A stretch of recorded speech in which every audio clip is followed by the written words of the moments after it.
صحیح ہے. سورہ نساء میں 176 سمتنگ ہیں. تو ایسی صورتیں جن کی آیات کی تعداد لگ بھگ 200 ہو, خاص طور پر قرآن حکیم کے درمیان میں جو صورتیں ہیں, کیونکہ شروع کی صورتوں کو طوال کہا گیا, طویل ترین صورتیں.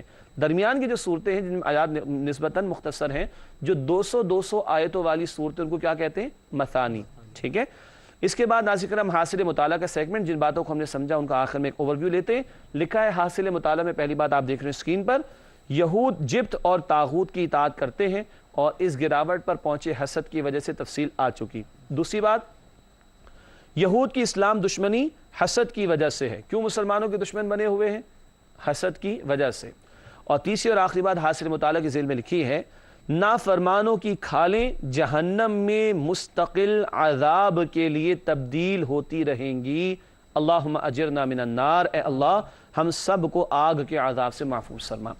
حاصل مطالعہ کے بعد ناظرین کرام جائزے کا سیگمنٹ ذرا کریٹیکل ہوتا ہے, مجھے بھی احساس ہے اس کا, لیکن کیا کریں, کرواہٹ میں کہتے ہیں تاثیر ہوا کرتی ہے. آئیے سوچیں اور اندر جھانک کر جوابات تلاش کریں 3 سوالات کے.